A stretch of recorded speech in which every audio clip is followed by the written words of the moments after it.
Dalva. Do pecado à redenção. Pelo médium, João Berbel. Audiolivro realizado pelo canal Surya Chand Audiobook. 1. Prefácio. Dalva era bailarina espanhola que vivia da glória e da fama. Quando criança passou por fases difíceis, perdeu os pais, sofreu um estupro, e tornou-se bailarina sem entender as diretrizes da vida, desenhando a sua história num caminho fácil. Até que depara-se com uma cena triste.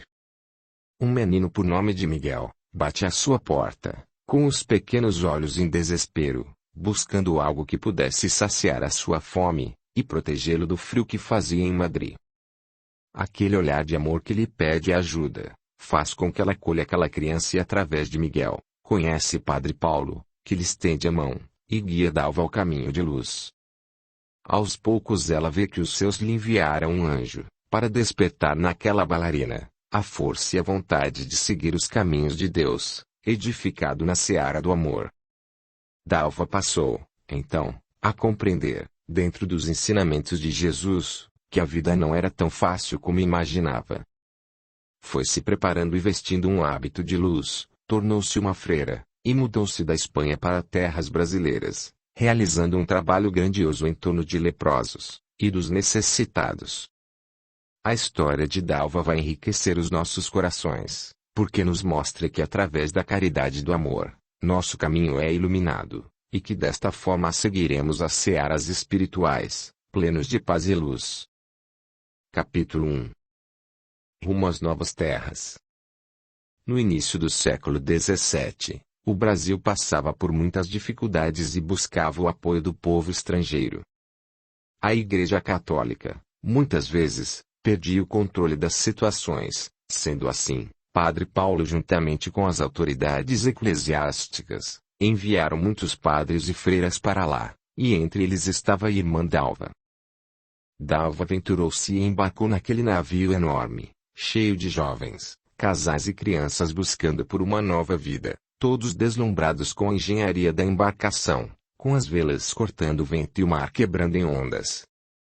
Uma longa viagem que duraria meses, até que em uma noite, aquela simples freira estava assentada ali perto da proa, num banquinho de madeira pintado de branco, perdida em seus pensamentos, contemplando o mar azul que vinha à frente.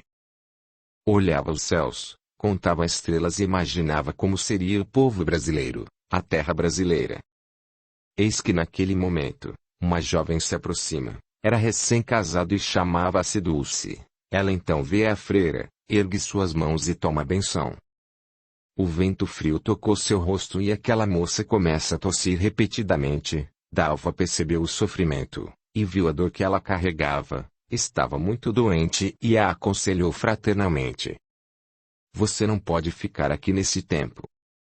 A bondosa freira segura aquela irmã pelo braço e a leva ao seu camarote. Lá encontra seu filho Carlos, uma criança muito dedicada, e o seu marido Giovanni. Dulce e Giovanni eram um casal de italianos.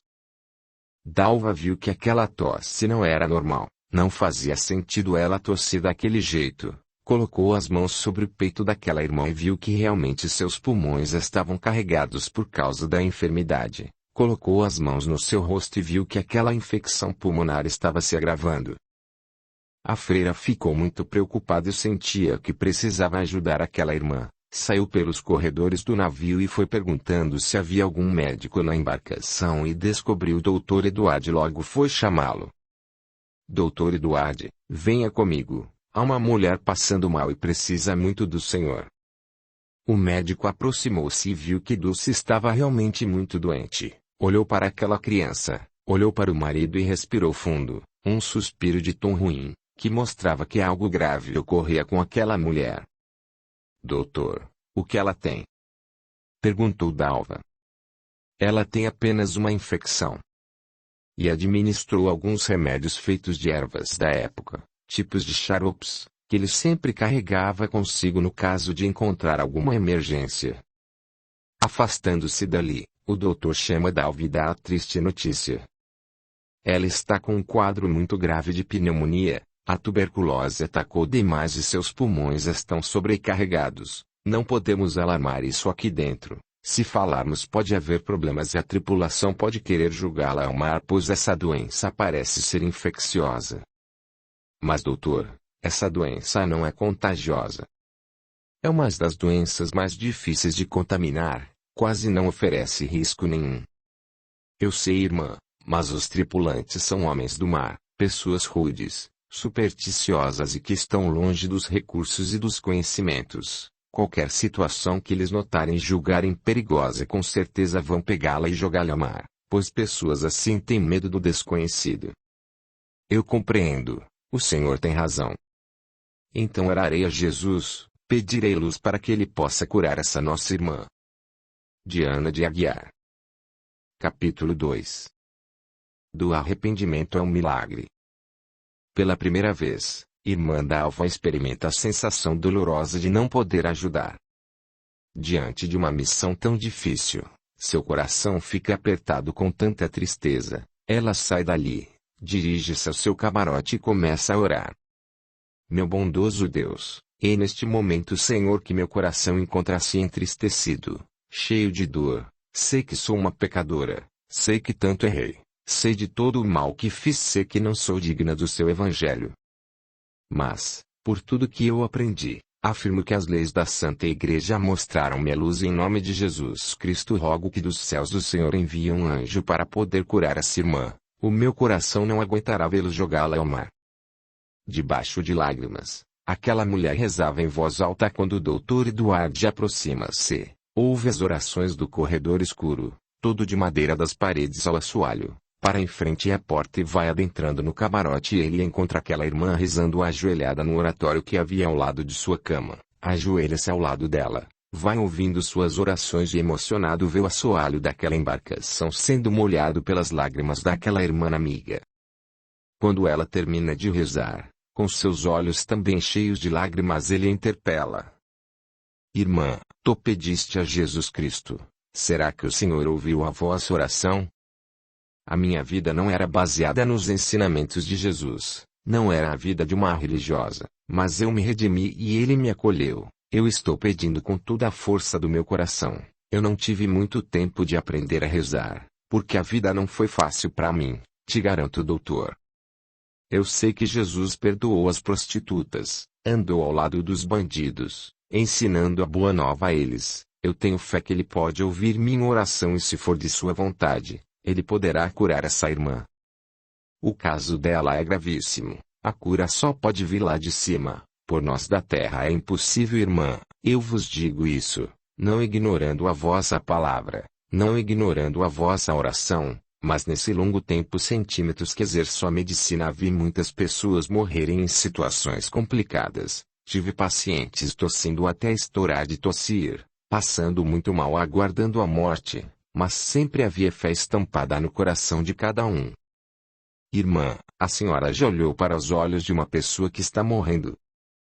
Se a senhora nunca olhou, se um dia tiver oportunidade, a senhora verá como eles clamam por piedade. Às vezes não conseguem falar, nem se expressar, estão apenas lutando pela vida. Mesmo aqueles que às vezes não creem e não têm nenhuma religião, não creem em Jesus, não creem em nada. Mesmo assim, irmã, eles acreditam naqueles momentos. Vemos em seus olhos a fé. Vou te contar uma experiência que vivi com um paciente. Havia um coronel, um homem que dizia não acreditar em nada, andava ao lado do seu exército de cabeça erguida. Os navios mercantes e os homens do mar que ancoravam no porto eram recebidos pelo coronel porque ele era o homem de confiança do rei, responsável pela organização e a cobrança dos impostos. Um dia houve uma grande confusão que gerou a revolução portuária. Os mercantes que ali ancoravam não concordavam com as formas de impostos que eram propostas a eles e, com isso, apareceram navios piratas. O coronel ordenou que esses navios fossem apreendidos e os estoques retirados como forma de pagamento à coroa. Mas, havia um comandante naquela esquadra chamado Capitão Lamarca que comercializava com os piratas e não aceitava aquela revolução. Eis que então o coronel foi desafiado por aquele comandante e não tornou-se páreo para a espada afiada que penetrou em seu abdômen. Depois do duelo, Todos os homens fugiram para o mar e naquele coronel nasceu uma tristeza, uma dor, o fracasso. Fui chamado à casa do coronel para examiná-lo e ao tirar a roupa, conclui que aquela ferida foi profunda, perfurou órgãos, ocasionou hemorragia interna e ele segurava na minha mão com confiança. Doutor, eu vou viver. O senhor tem medo da morte? Eu tenho. Eu tenho muito medo da morte, eu tenho muito medo, doutor, não deixe-me morrer. Algum dia o senhor teve medo da morte? Ele olhou centímetros meus olhos, tinha feição triste e recordou-se. Nunca temi a morte, na minha juventude eu pude ter os meus braços fortes e duelar com qualquer um que me desafiasse, minha lâmina atravessava gargantas, mas, hoje estou sentindo a dor que eles sentiram. Uma lágrima escorreu pelo rosto cansado daquele coronel, ficamos em silêncio e percebi que ele avaliava todos os acontecimentos de sua vida. Coronel, todo mundo lhe chama de coronel, mas qual é o mais forte? Coronel é o seu nome de batismo, Sebastião. O meu nome não representa nada. Meu nome não é nada. A minha patente, sim, todos me chamam de coronel. Dizem que eu sou um grande coronel, o rei gosta muito dos meus serviços, sou muito bem remunerado pelo meu trabalho. Então não me chame de Sebastião, me chame de coronel, esse nome não. Neste momento calei-me, observando o que aquele homem dizia com agressividade, virei o meu rosto para o lado e suspirei, ele continuava a segurar a minha mão apertando ainda mais forte. O que foi, doutor? Sebastião é o nome do meu pai e meu pai, toda a vida foi um camponês, toda a vida pagou impostos, toda a vida contribuiu com o suor do seu rosto, com seu trabalho para com a coroa. O desejo dele era ver todos os seus filhos formados e eu, graças a Deus, hoje sou um doutor, hoje sou um médico e agradeço por este nome. Respirei fundo e com certa indiferença continuei, se o senhor vai morrer? Acredito que não. O senhor morreria por quê? O senhor é tão forte, o nome do senhor é tão forte, mas um dia o senhor vai ter consciência de que Sebastião é um nome muito forte. Sebastião foi o nome daquele soldado que não temeu e honrou o nome de Jesus Cristo. Este homem foi amarrado num tronco, ele foi torturado e dispararam flechas que penetraram em seu corpo, o sangue escorria e ele suportou aquela dor, mas de seus olhos não saiu nenhuma lágrima de covardia por se chamar Sebastião. Sebastião é um nome honrado e eu tenho orgulho do nome do meu pai. Aquele coronel estava pasmo. Seus olhos derramaram lágrimas de dor e percebi que brotou naquele coração um pouco de piedade. Doutor, o senhor é um homem de Deus. Dalva interrompeu aquela história, cheia de curiosidade. Mas doutor, e o coronel? Morreu? Não ainda naquele momento eu continuei afirmando a ele que eu acreditava plenamente centímetros Deus e que tudo o que eu fazia era em nome de Deus, não em nome do dinheiro e não em nome do ouro. Mas em nome de Deus, buscando o Altíssimo para me dar forças. E o coronel pediu-me misericórdia. Então orei àquele que está lá em cima, o Senhor é um homem de bem, um homem de fé. Ele não vai me ouvir, ele não pode me ouvir, ora, quantas pessoas eu matei, quantas pessoas eu vi no chão com minha espada atravessada em nome do rei, era o meu trabalho, doutor. Mas coronel, porque somente agora seus olhos falam com ritmo de piedade, porque somente agora o senhor fala com essa dor em seu coração. Porque nunca me disseram palavras como estas. Minha mulher é muito católica, ela não sai da igreja, os padres vêm nos visitar, mas nunca falaram como o senhor está falando. Se o senhor tivesse um pouquinho de paz e amor no coração, talvez muitos atos cruéis não seriam realizados e lhe pergunto, será, coronel, que algum dia o senhor deu oportunidade para que estes homens pudessem falar? Esses sacerdotes, esses padres tiveram alguma brecha para conversar com o senhor? Ou os olhos do senhor viam somente vingança?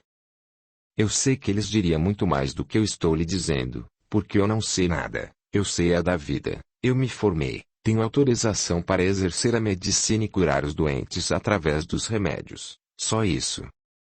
Eu nunca vi alguém pedindo perdão e piedade. Eu via sempre que eu tinha que medicar e eu fazia meu trabalho da melhor forma possível, ajudando como podia, porque quando eu me formei, jurei a Deus que tentaria salvar todas as vidas. Vi muitas pessoas morrendo e eu não pude fazer nada, mas eu sempre tive fé, sempre roguei a Deus, sempre pedi que Ele recebesse aquelas almas. Quando às vezes conseguia salvar uma vida eu me alegrava, ia à igreja, rezava e agradecia. Quando alguém morria eu ficava triste, com vergonha de ir à igreja e rezar, mas mesmo assim encorajado pelo meu pai eu ia e rezava em louvor daquela alma que tinha deixado seu corpo. E encerrando aquele assunto continuei a consulta. Coronel, o senhor ainda não está tendo febre, a temperatura do seu corpo está normal, mas temos que cuidar desta ferida, vou aplicar aqui algumas medicações. Apliquei uma solução alcalina. A ferida queimava e o homem gritava, mas eu tinha que fazer aquilo, o remédio precisava penetrar para estancar aquela hemorragia. Aos poucos percebi um vermelho estranho contornando a ferida e ia aumentando durante aquela conversa. Pensei e disse: eu vou embora e à tarde eu volto para rever o senhor. Tenho que cuidar de alguns pacientes. Eu cuidava daquelas criaturas que batiam à nossa porta, na casa de misericórdia, no pequeno hospital. Sempre tive muito amor na minha profissão. O meu objetivo é ajudar o próximo, curar os doentes. O dia passou e retornei à casa do coronel e aquele vermelho tornou-se um tom roxo. Ele gritava de dor e eu não podia fazer nada. Mas sua família, seus filhos, sua esposa, não deixaram-me parar o atendimento. Diziam que eu teria que ficar ali. Logo foi preparada uma sopa e a esposa do coronel, Dona Júlia, disse que ia servir ao seu marido, pois ele tinha muita sede, mas eu não permiti oferecer nem sopa nem água porque aquele ferimento na barriga era muito grave. Senhora, o ferimento é muito grande, a infecção está aumentando e o coronel vai sentir muita dor, não há o que fazer. Vamos chamar o padre Ramon, ele é um homem muito bom, quem sabe suas orações possam acalmar o coração do meu marido. Os filhos do coronel foram em busca do padre, já era bem noitinha quando retornaram. Padre, olha o que fizeram comigo, um homem sem piedade atravessou-me com a lâmina da sua espada e essa dor parece que não está no meu corpo e sim na minha alma. Alivie a minha dor, dê-me um pouco da sua água benta e sagrada para que ela possa aliviar o meu sofrimento. O padre caminhou ante o coronel e segurou suas mãos. Coronel, o senhor acredita em Jesus? Por favor, não me chame de coronel e sim de Sebastião. Sebastião, o senhor acredita em Jesus? O senhor acredita no Espírito Santo? O senhor acredita nas sacrossantas leis da Igreja Católica? O senhor acredita na comunhão de todos os santos para com a comunidade? Eu acredito. Peça para que esse Jesus venha tirar a minha dor. Eu já não aguento mais. Eu não sei o que fazer e esse doutor não está conseguindo me curar. Desse jeito eu vou morrer. Sebastião, este é o melhor médico que nós temos. Ele é um homem católico, comunga nas leis da Igreja Católica. Ele é abençoado por Jesus para curar as pessoas em nome da sua medicina. Se ele não pode fazer nada, o que eu posso fazer? E continuou: meu filho, todos nascemos com o propósito de crescer, casar, criar os filhos, mas um dia, o Pai nos chama. Mas padre, o senhor está dizendo que eu vou morrer? Padre Ramon fica sensibilizado com o sofrimento daquele homem que até ontem não acreditava em nada. Os olhos do padre se enchem de lágrimas e eu adiantei: Coronel, o senhor não vai morrer.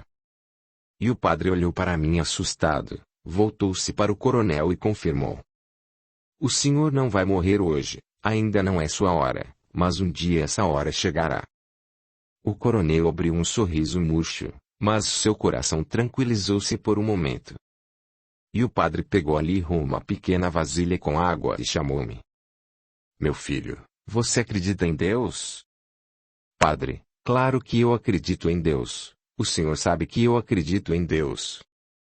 E continuei, e vou lhe contar um segredo. Quando consulto uma pessoa doente, prestes a morrer, Vejo aos seus pés uma vela quase se apagando e eu sei que o fim deste paciente está próximo. No coronel eu não vi. Essa infecção é realmente muito grave, mas ainda não é hora dele. Venha cá, meu filho, vou lhe mostrar uma coisa. Ele tinha uma bolsinha e de dentro dela retirou um tipo de um pozinho, dissolveu na água e aquela mistura foi mudando de cor, ficou cinza claro. Ele molhou as mãos naquela solução e passou na ferida que foi fervendo e penetrando. Logo depois o vermelho foi desaparecendo. Meu Deus do céu, ainda há tantas coisas que eu preciso aprender. Conclui. Sim, todos precisamos. A ferida melhorou e o coronel conseguiu dormir. Saímos dali e o padre me dispensou. Agora você pode sossegar, dormir e descansar. Eu também vou para casa fazer o mesmo. Padre, o que foi isso que o senhor fez? Perguntei incontido. Meu filho, vá à igreja amanhã cedinho e eu lhe conto o que aconteceu. É um segredo. Olhei para o coronel e ele estava bem, a febre já havia cessado e fui embora para casa com aquela curiosidade. Cheguei e conversei com a minha mãe. Ela já estava deitada, mas levantou-se. Acendeu a candeia e encarou-me com um olhar maternal e sempre solícito. Filho, você precisa de descansar, mas antes também precisa se alimentar. Ainda tem um resto de sopa que vou aquecer para você. Não, mãe, obrigado, mas eu já jantei e realmente estou muito cansado e vou me deitar. Não precisa se preocupar. Deitei em minha cama e comecei a pensar nos acontecimentos daquele dia. Estava com muito sono e logo dormi. Sonhei que me chamavam para socorrer um doente num lugar muito distante. Eu montei em um cavalo e fui. Em um determinado ponto o cavalo cansou e não conseguia mais andar. Para não judiar mais daquele animal disse fui andando. Audiolivro realizado pelo canal Surya Chand Audiobook. Depois de muito andar, cruzei com um monge. Ele estava com o rosto tampado e me disse: toma essa cinza, leva esse pó consigo e ao chegar lá você coloca na testa daquela pessoa, massageie a garganta que ela vai melhorar. E assim que cheguei ao meu destino vi que era um jovem engasgado, ele não conseguia respirar. Peguei a cinza, passei em sua testa e em sua garganta e como me orientou o monge, ele abriu os olhos e agradeceu. Graças a Deus. O Senhor me salvou. Eu me virei buscando a saída. Abri a porta e logo acordei. O dia estava clareando. Levantei rápido e fui à casa do padre, ao lado da igreja. O padre já estava acordado, havia feito suas orações e eu me aproximei. Padre, estou curioso, que poção milagrosa era aquela? É uma longa história, meu filho. Há algum tempo, eu ainda era jovem e tive um tio que era padre, chamado João. Ele ajudava as pessoas necessitadas. Um bom homem. Mas de tanto ajudar os necessitados ele se contaminou com a peste. Ele ficou muito doente. Eu fiquei muito abalado, queria ajudar, mas não sabia como. Comecei a rezar, pedir a sua cura para que ele continuasse seu trabalho. Muitas pessoas dependiam de tio João e sem ele essas pessoas não teriam chance de vida. Um dia eu fui na igreja a rezar e em minha oração ouvi uma voz. Saia daí, vá para o meio do mato, perto da cachoeira. E eu fui, cheguei na cachoeira, agachei e peguei um pouco de água. Quando olhei meu reflexo havia uma pessoa atrás de mim.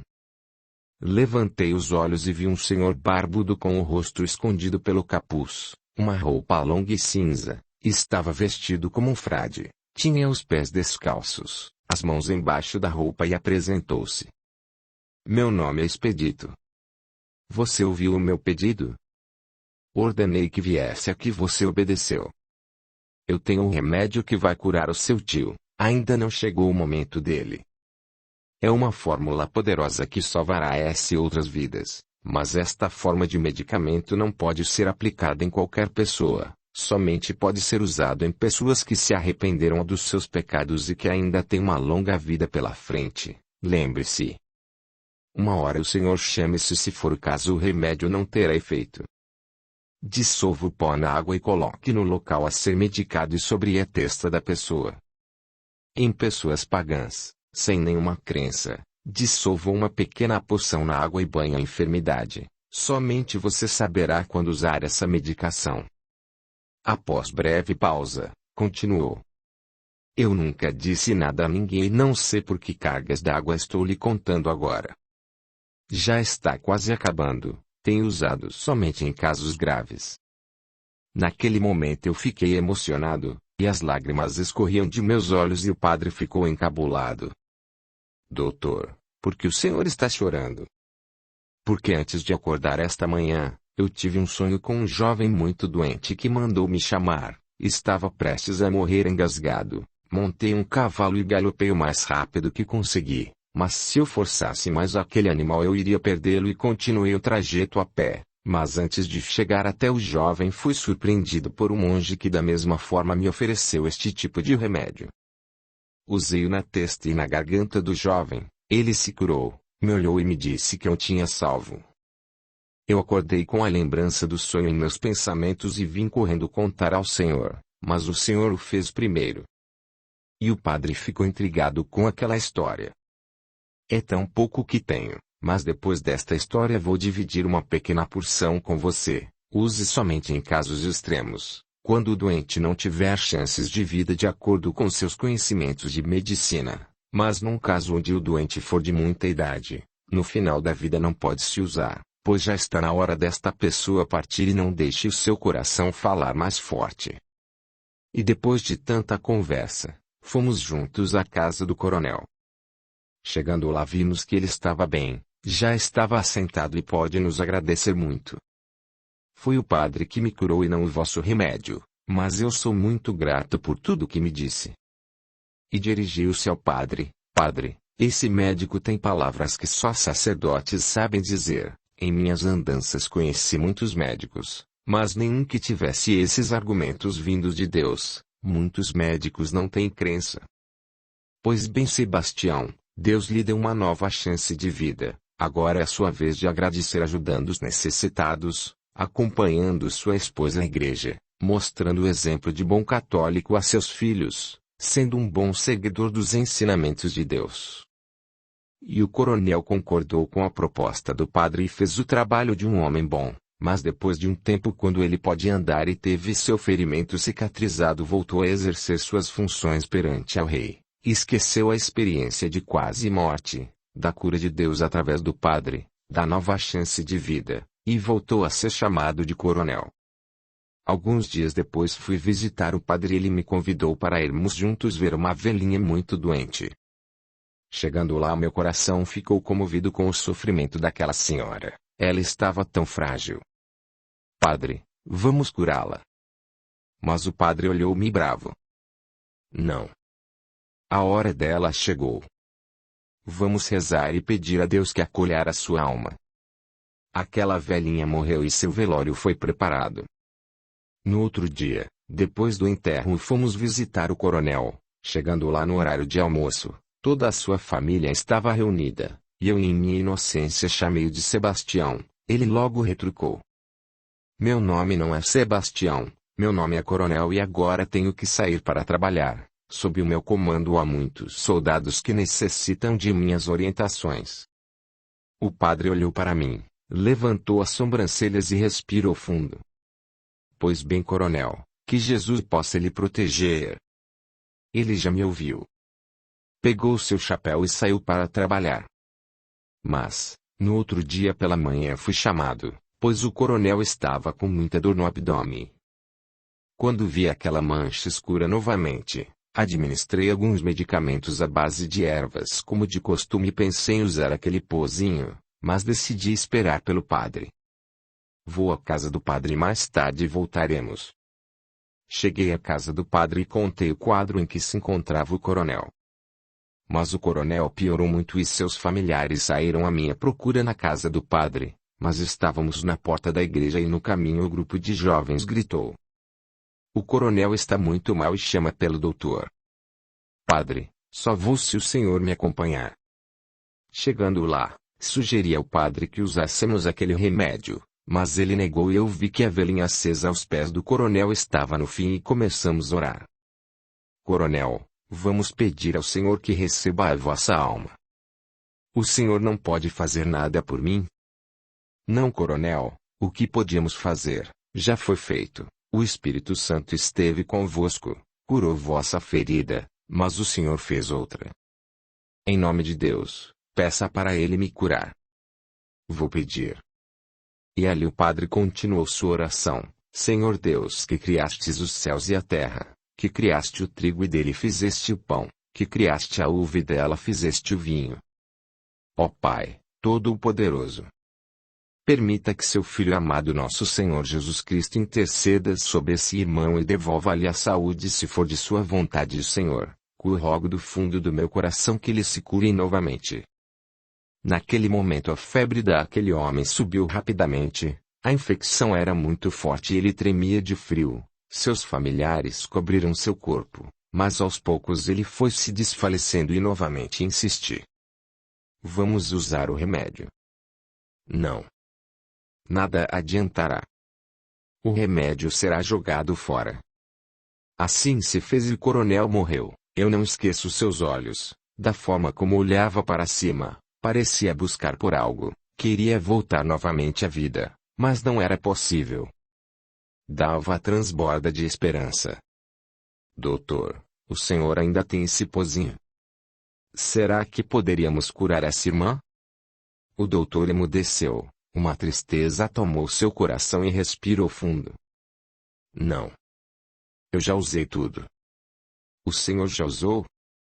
Quem o Senhor curou? Eu não curei, eu não pude curar. Mas Dalva não se conteve e continuou insistindo. Mas doutor, o que aconteceu? Eduardo, com olhos lacrimejados e coração apertado, começa a desabafar. Essa história me emociona muito, mas eu vou te contar. Eu tive uma tia Manuela, irmã de mamãe, que nunca se casou. Sempre esteve ao nosso lado, era como uma segunda mãe. Nós nos amávamos muito, ela sempre me amparou e cuidou de mim, me protegia dos problemas que tínhamos em casa e sempre me orientava. Eduardo, você vai ser doutor. Meus olhos vão ver você curar pessoas. Seu irmão vai ser padre, sua irmã vai ser freira, os outros vão ser fazendeiros, pastores, mas eu quero ver você doutor. Aquele amor que ela tinha por mim gerava ciúmes centímetros meus irmãos. Ela me amava muito. Mas um dia ela adoeceu, teve falta de ar, um lado do corpo paralisado e perdeu a voz. Ela sofreu um acidente vascular cerebral. Olhei aos seus pés e havia uma velinha pequenina, quase ao fim, e ignorei aquele sinal e imediatamente mergulhei meus dedos nas cinzas e usei todo o conteúdo do pote nela. Gastei todo aquele remédio milagroso com minha tia, mas ela não se curou. Eu fiquei revoltado e minha mãe tentava me consolar. Meu filho, Deus sabe a hora de cada um. Não é porque você é médico que salvará todas as pessoas do mundo. Você não pode curar a todos. Você precisa acreditar na morte. Um dia também chegará a sua hora e você vai morrer. Devemos confiar nos desígnios de Deus. Mas eu não me conformava e chorava desesperadamente. Quando me encontrei com o padre e contei o que havia acontecido, ele ficou decepcionado. Você não preparou a poção, não usou a cinza de forma correta, você perdeu a chance de curar outras pessoas. Eu fiquei ainda mais triste e Padre Ramon me chamou para irmos à igreja e lá sentamos diante do altar. Eu ainda estava em desespero, não conseguia secar as lágrimas em meus olhos, aliviar o nó que tinha na garganta e muito menos aquele aperto no coração. Na igreja o padre foi me apontando cada imagem, eu ia dizendo os nomes dos santos.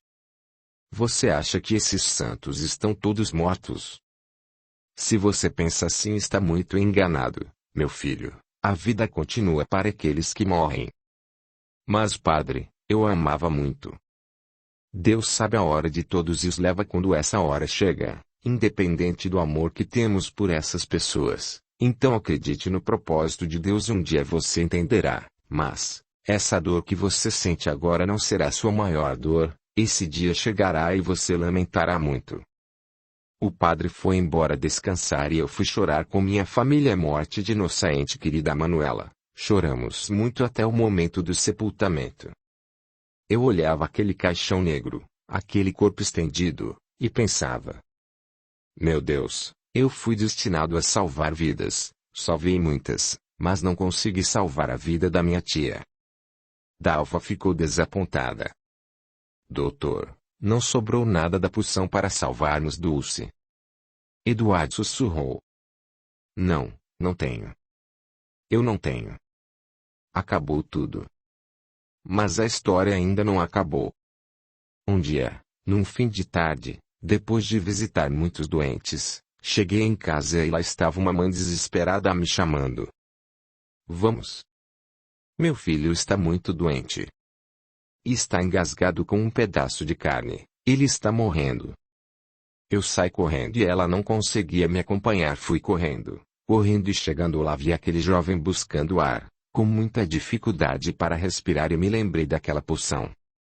Era aquele mesmo jovem que eu havia visto naquele sonho. Tentei passar o dedo em sua testa mas nada consegui. Ajoelhei no chão e pedi perdão a Deus. As lágrimas escorriam pelo meu rosto e aquela dor era tão forte. Me sufocava por dentro e em desespero agi impulsivamente e dei um soco forte no peito daquele rapaz. Usei as duas mãos e aquele pedaço de carne saiu boca fora.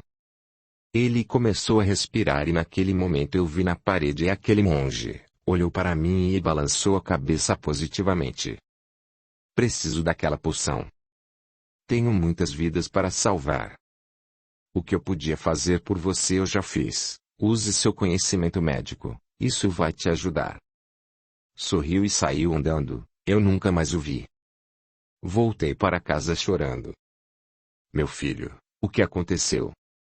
Mãe, muitas pessoas já morreram na minha frente. É meu destino salvar vidas, mas eu pequei, cometi erros. Meu filho, quando pecamos, vamos à igreja e comungamos, contamos ao Padre nossos erros, o Padre nos benze e nos perdoa, mas me diga, o que você fez de tão errado? A mãe, não posso te contar. Me conte, filho, é algo com aquele rapaz que a mãe veio até aqui. Ele morreu? Você não pode atendê-lo? Não, mãe, ele está bem, graças a Deus. Não é isso. Eu devo conversar com o padre, a senhora tem razão. Quando anoiteceu, fui ao encontro do padre, vi que a luz estava acesa e entrei, a igreja estava vazia, um silêncio absoluto e no altar Padre Ramon fazia suas orações. Padre Ramon. Chamei sua atenção. Com indiferença ele respondeu. O que é? O que você precisa? Sou eu? Doutor Eduardo. Ele respondeu ainda mais áspero. O que o doutor precisa? Eu preciso conversar com o senhor. Agora não tenho tempo. Volte amanhã. Não. Eu preciso conversar com o senhor hoje. Mas eu disse que não há nada a falar com o doutor. Não posso conversar com pessoas que são desobedientes a Deus. O senhor não está cumprindo com o Evangelho de Jesus. E o padre levantou-se indignado. Como assim não estou cumprindo o Evangelho de Jesus? Jesus disse que até os cães têm direito às migalhas que caem da mesa do Senhor. Eu sou esse cão na forma daquela mulher que Jesus curou sua filha. E o padre ficou sem reação e perguntou em tom mais baixo. Onde você aprendeu isso? Aprendi com o Senhor. Mas eu nunca disse essas coisas. O Senhor me contou uma parábola sobre uma mulher de Samaria que procurava desesperadamente por Jesus, mas ele estava a caminho de Israel e disse que não poderia tirar o pão das mesas dos filhos de Israel para dar aos cãezinhos, mas a mulher disse. Até os cãezinhos têm direito às migalhas que caem das mesas dos filhos de Israel. E depois de ouvir isso o padre redimiu-se. Aproxime-se, meu filho.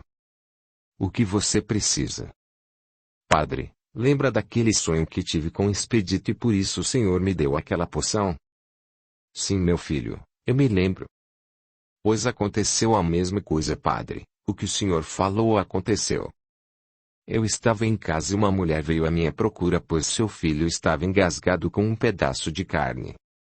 Saí correndo e quando cheguei me deparei com o mesmo jovem daquele sonho. Tentei medicá-lo, mas não deu certo. Nada aconteceu. Eu chorei de arrependimento por ter usado a poção em vão e não poder salvar aquele jovem. Pedi a intercessão de Jesus. Inexplicavelmente uma força surgiu em mim e eu bati no peito daquele rapaz. Aquele soco fez com que a carne saísse e ele melhorou. Em seguida olhei para o lado e vi aquele monge. Eu lhe disse: meu filho, Deus tem um propósito para cada um de nós. Não podemos julgar as pessoas. Temos o exemplo do coronel que teve a chance de se curar e com ações erradas buscou a morte. Deixou de realizar um trabalho bom, de ser um bom seguidor dos ensinamentos de Jesus. Ele se perdeu e pagou o preço, assim como você, meu filho. Eu e aquele monge lhe falamos, lhe orientamos. A desobediência custa caro. Lembro do dia que o coronel estava desfalecendo. Você olhou para ele com piedade e viu que ele estava pagando pelos seus erros. E naquele momento o padre mostrou-me uma situação diferenciada, falou-me coisas que eu não queria ouvir. Você agiu como o coronel, meu filho. Você teve indiferença com as leis divinas. Deus terá piedade com aquela alma, pois sabe das imperfeições do ser humano e você foi tão imperfeito como ele. Eu lhe disse. Eu lhe expliquei por que você precisava entender essas coisas e olhar com mais amor os ensinamentos de Deus. Você foi testado e reprovado, mas ainda vai encontrar outras situações pela frente. Você precisa se educar espiritualmente, criar a fé dentro do seu coração, não deixar que essa fé seja um chacal e lhe devore por dentro. Será que Deus não vai me perdoar? Comecei a chorar. Deus já perdoou a todos nós quando enviou seu Filho amado à terra. Aquele que está em Cristo, que é um verdadeiro cristão, já foi perdoado, mas aqueles que sabem os ensinamentos de Jesus e insistem no pecado, têm o pecado dobrado. Meu filho, você parece compreender tão bem o Evangelho, deve lembrar-se de quando Jesus estava escrevendo no chão e a mulher adúltera foi jogada ao seu lado. As pessoas queriam apedrejá-la. Mas Jesus levantou-se, olhou para aqueles homens e disse: atire a primeira pedra aquele que não tiver pecado. E os homens avaliaram seus pecados, jogaram seus paus e pedras no chão e saíram. Jesus dirigiu-se até aquela mulher, colocou as mãos sobre a cabeça dela e ordenou que ela se levantasse. Mulher, onde estão aqueles que te condenaram? Foram embora. Vá também, mulher, e não peque mais, para não pagar seu pecado em dobro. Eu senti um alívio no meu coração e prometi ao padre: Padre, não me realizarei matrimonialmente para que meu trabalho seja este, para atender todos os necessitados, e afirmo que de ninguém eu retirarei um só tostão que não seja para o meu sustento. O padre alegrou-se e despediu-se. Vá, meu filho, e faça isso. Porque aqueles que renunciam os tesouros da terra, grandes serão seus galardões no reino dos céus. Então pensei em transformar-me em sacerdote e continuar a exercer a medicina, mas conversei com minha mãe. Filho, nossa família já tem sacerdote, seu irmão é padre, sua irmã é freira, não há necessidade de que você seja padre para exercer o bem. Seus irmãos já desapareceram há muito tempo e lembre-se do pedido do seu pai de encontrá-los. Olha, meu filho, há tanta fé e alegria em seus olhos, fé essa que não se encontra de forma alguma nos olhos de outra pessoa. Onde você estiver, meu filho, você estará com Deus, porque Ele ama as pessoas boas. Acabei contando para minha mãe o motivo de minha tristeza. Sem o meu conhecimento, ela vai até o padre e conta a ele nossa conversa. O padre me procura e tenta me aconselhar. Não pense, meu filho, que sendo um sacerdote está livre do pecado. Eu tenho tantos pecados em minha alma que mesmo passando o resto da vida em penitência ainda será pouco para pagá-los. Lembre-se disso, filho. Você tem vontade de conhecer terras novas, vontade de conhecer o Brasil. Se esse é o seu desejo, vá. Lá você poderá encontrar seus irmãos e também ajudar o próximo. Faça o bem e terá o reconhecimento de Deus. A minha vontade é encontrar meus irmãos no Brasil, mas logo voltar para cá, pois eu ainda tenho a minha mãezinha, e quero cuidar da doença e da velhice dela. Meu filho, todas as almas são guiadas por Deus, assim nos ensinou Cristo. Sua alma é de boa vontade, de curar e ajudar as pessoas. Eu tenho visto seu grande círculo de amizade nesta cidadezinha. Ninguém tem motivos para falar mal de você. Seu pai foi um homem trabalhador. Morreu tranquilo pois deixou sua mãe com conforto, você formado, seus irmãos encaminhados extraindo da terra o fruto para alimentar as mesas dos nossos irmãos. Mas o alimento que você servirá é outro, é a saúde, é na doença que suas mãos devem estar preparadas para ajudar. Mas eu não imaginava, nem imagino ficar no Brasil, pretendo voltar o mais rápido possível. Saí dali e já pude fazer os contatos com as autoridades competentes a fim de adquirir as passagens e organizar a minha viagem. Na estação, despedi-me de minha mãe, abracei-a forte, dei-lhe um beijo no rosto e parti, sempre olhando para trás, buscando o olhar de minha mãe, que foi sumindo naquela estrada. Audiolivro realizado pelo canal Surya Chand Audiobook. E voltou-se para Dalva. E agora eu estou aqui, irmã. A senhora me perguntou se eu acredito em Deus e eu afirmo que não sei o que seria da minha vida sem Deus, sem Jesus Cristo. Naquele momento Dalva sente-se emocionada e com seu coração apertado. Doutor, não há chance nenhuma de o Senhor pedir a esses espíritos, a essas almas ou a Santo Expedito para que intercedam por essa irmã? Irmã, essa poção não existe mais, ela acabou.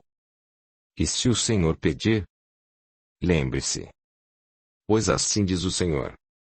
Pedis e obtereis, bateis e as portas se abrirão, e continuou, e se nós formos até ela e o Senhor pedir, quem sabe o Senhor dá um soco e consegue curá-la assim como curou aquele menino. Irmã, esta é uma situação diferente, se fosse possível fazer isso eu já o teria feito. A minha vontade é curar as pessoas. Se eu pudesse eu faria, eu lhe daria socos até arrancar-lhe os pulmões doentes e colocaria novos pulmões no lugar, com certeza faria isso. Doutor, está ficando tarde, já vai escurecer, se nós não fizermos nada Dulce estará pior amanhã e os outros tripulantes podem perceber e querer julgá-la ao mar. Corta-me o coração pensar que aquela criança, o Miguel, pode ficar sem mãe. O senhor sabe quem é Miguel, doutor? É um daqueles anjos que ajudou na anunciação de Jesus na terra. O Senhor imagina aquele anjinho nesta terra estranha sem a mãe. Coitado daquele pai, como pode ele sozinho cuidar de uma criança? O Senhor podia orar pois já foi acolhido por aquelas almas. Jesus já te ouviu e pode ouvir novamente. Peça, doutor, peça.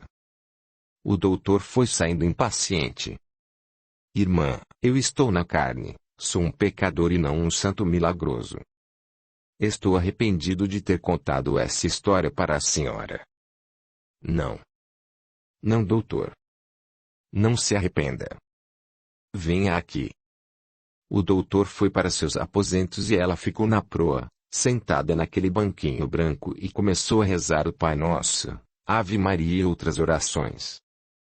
Já na escuridão o navio tomando seu destino, cortando aquele mares, o céu desenhado de estrelas. Mas a irmã Dalva não arredou os pés daquele canto durante a tarde, pensando e pedindo em oração.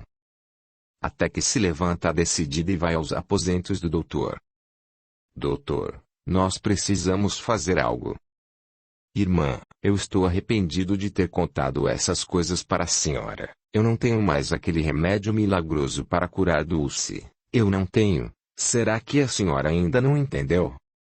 Mas doutor, venha comigo. Estou te pedindo em nome de Jesus. Irmã, eu não sou profeta.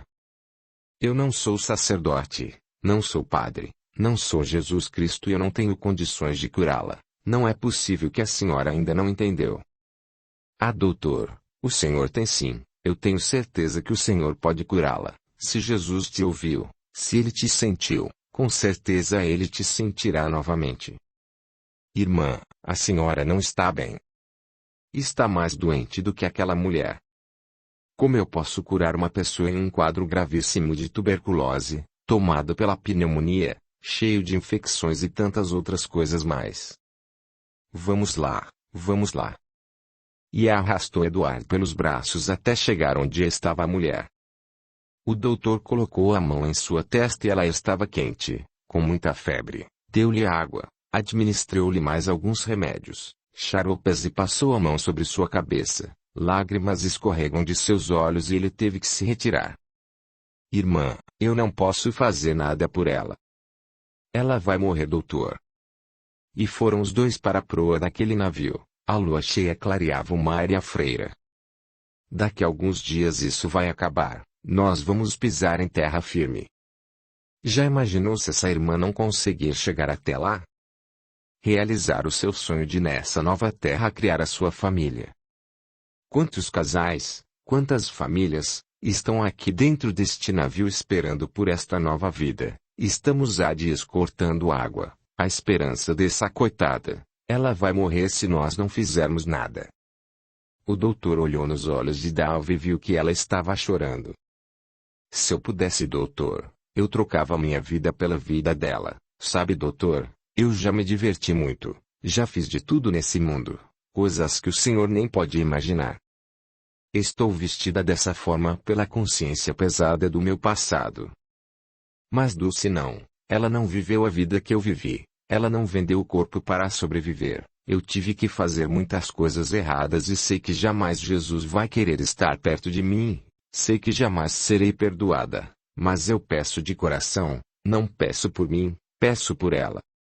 Vou estar ao lado de Dulce e orar a noite inteira, vou pedir a Deus que tire minha vida mas deixe dela. Eu não tenho perdão mas ela sim, ela tem filho e marido, ela tem família. E saiu chorando dali.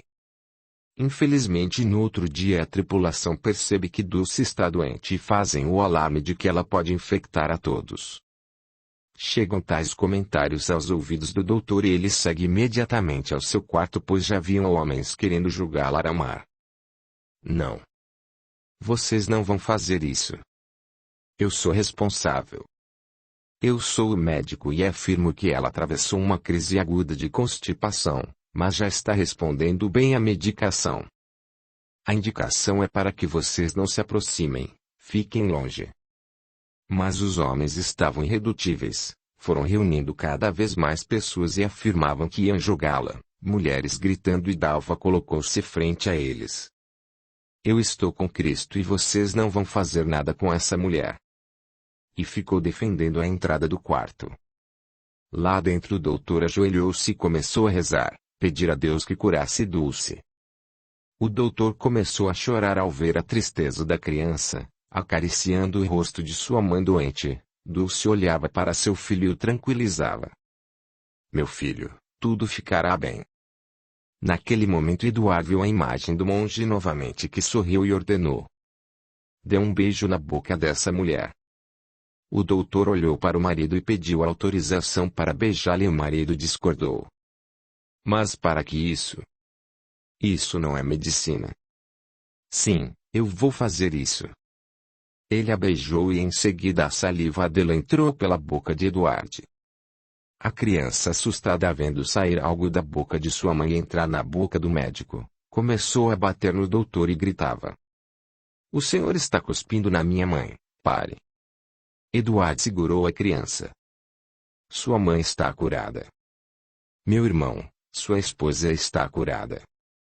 Irmã Dalva entra, fecha a porta e o doutor se ajoelhar aos seus pés e reconhecer. A senhora tinha razão. E com a voz trêmula continuou, Irmã Dalva, estou muito fraco, meu corpo está tremendo. Parece que minha vida foi arrancada, mas, Dulce está curada. Faça-me um favor, meu coração está disparado, não estou nada bem, deite-me neste canto, só te peço algo para eu encostar a cabeça pois eu não gosto de ficar com o corpo reto, estendido no chão. Não se preocupe com Dulce, ela está curada, diga a seu marido e filho que ela está curada.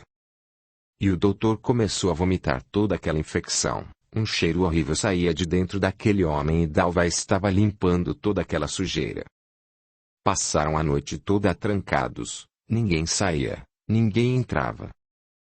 O dia amanheceu, Dulce já estava sentada e sentindo-se muito bem, mas o doutor ainda estava no chão sentindo toda aquela fraqueza, mas quis levantar-se e pediu a Dalva para ajudá-lo a sentar-se lá fora na proa do navio. Deixe que o sol pegue em meu rosto. E assim se fez e Dalva chegou perto dele. O senhor é um homem de Deus. Não. A senhora que foi enviada por Deus. Eu não. A senhora tem fé, acredita e eu não. Mas doutor, diga-me o que aconteceu. O monge apareceu e me disse para beijá-la. Eu o fiz e eu senti tudo aquilo de ruim que estava dentro dele entrar dentro de mim e comecei a sentir esse mal-estar. O senhor vomitou muito. Eu não me lembro de vomitar, mas vomitou e o senhor não imagina o cheiro ruim que saiu de dentro do senhor. Mas agora eu queria pedir um favor, traga-me água. E quando a água chegou ele foi lavando a boca e jogando no mar.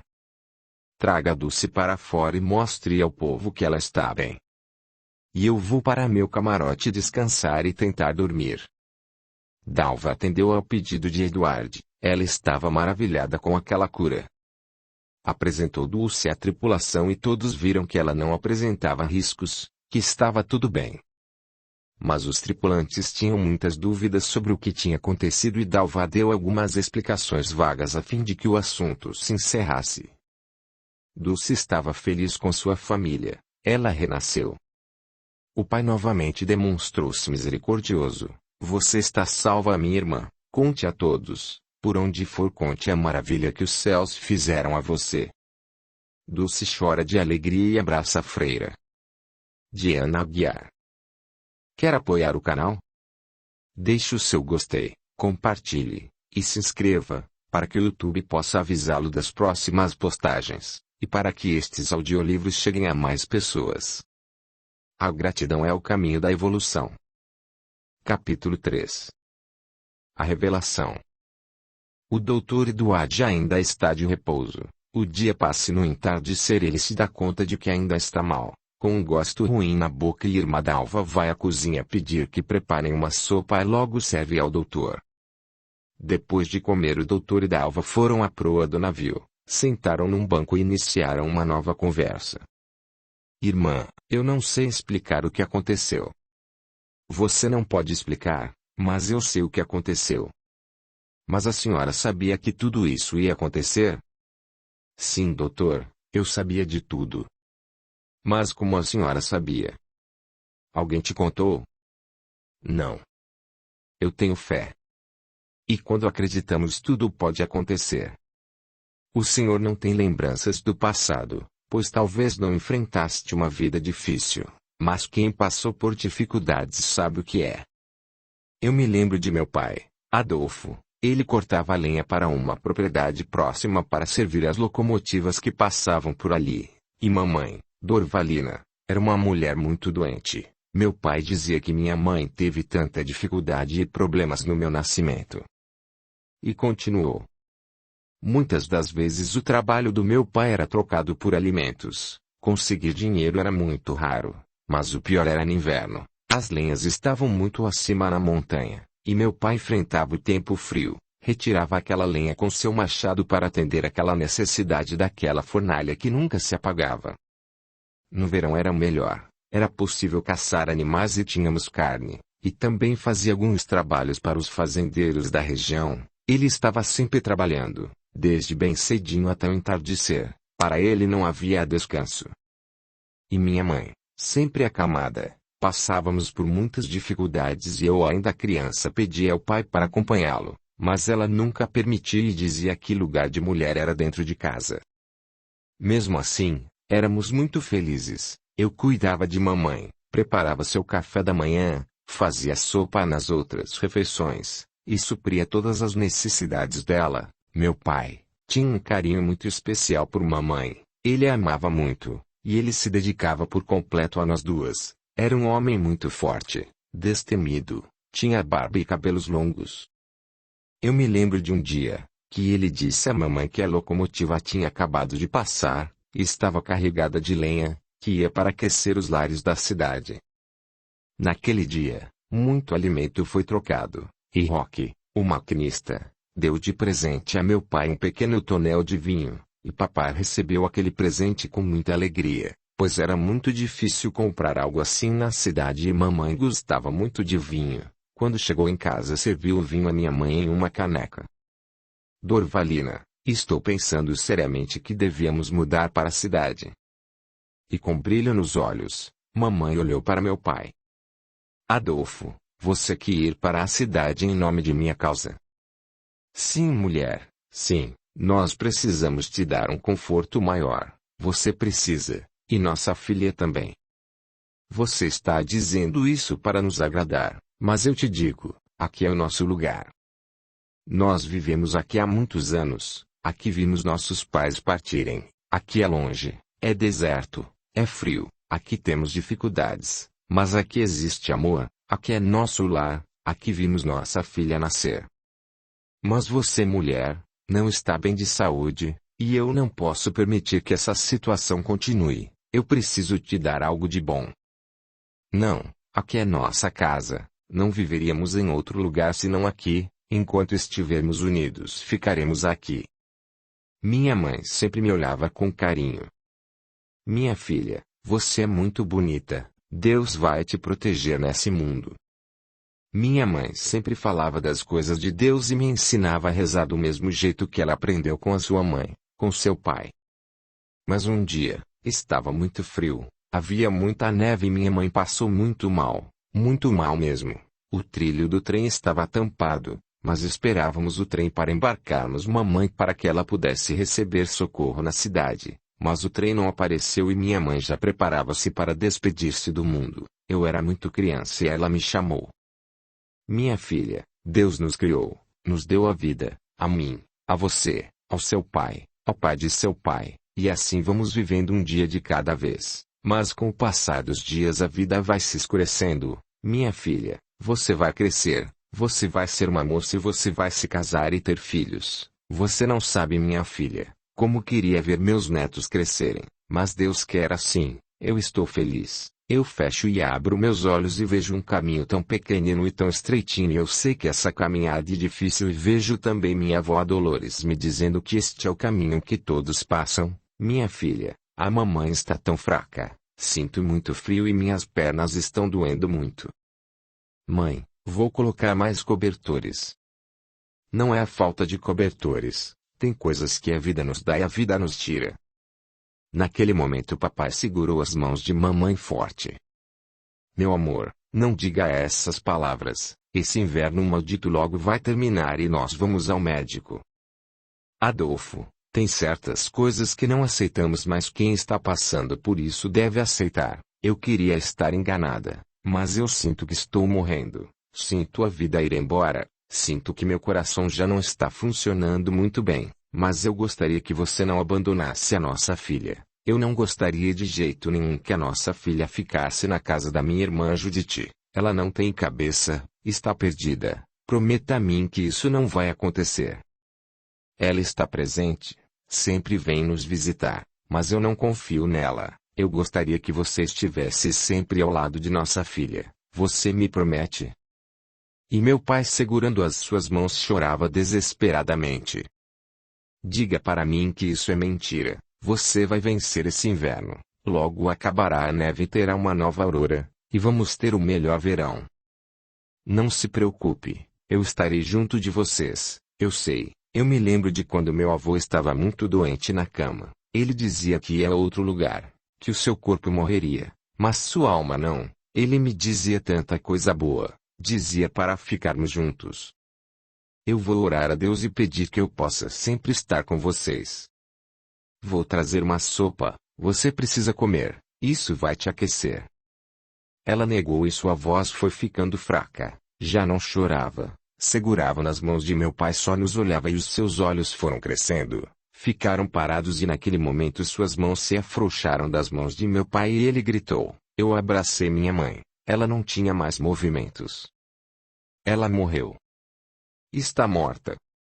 Meu pai saiu. Lá fora estava muito frio. Havia muita neve. Eu fui até a porta, sem saber o que fazer. Tentei ir atrás dele, mas ele já estava bem à frente e eu não conseguia andar naquele tempo. Eu voltei e fiquei ao lado de minha mãe, e o silêncio foi cortado pelos gritos longe de papai. Eu não sabia o que fazer. Eu estava sozinha. Um tempo depois meu pai volta, me abraça. Minha filha, Agora somos só nós dois nesse mundo. Mais tarde, meu pai começou a cavar ao lado de nossa casa. Parecia impossível tirar todo aquele gelo, mas ele conseguiu, com toda a sua força, chegar à terra para fazer a cova. Ali passamos aquela noite ao lado de mamãe. No outro dia, ele a enrolou nos lençóis que estavam abaixo dela, pegou-a no colo e colocou-a dentro daquele buraco. Ele parecia um urso gritando. Eu estava com medo, encostei na parede da casa e fiquei tremendo. Minha filha, acabou tudo. Deus me tirou aquilo que eu mais queria, eu não sou nada sem ela, sem a tua mãe. Ele chorava muito, era uma cena muito triste. Eu não sabia o que fazer, vendo aquilo tudo. Meu pai começou a cobrir minha mãe com a terra, e sobre seu túmulo colocou uma cruz e nós voltamos para dentro e fomos vivendo. Passando por aquele inverno, meu pai quase não comia, eu não sabia fazer quase nada e meu pai tentava cozinhar. Fazíamos sopa, e o inverno foi se acabando e dando os primeiros sinais de verão. Meu pai queria ir embora dali, acho que não por minha causa, e logo foi possível ouvir ao longe o barulho da locomotiva.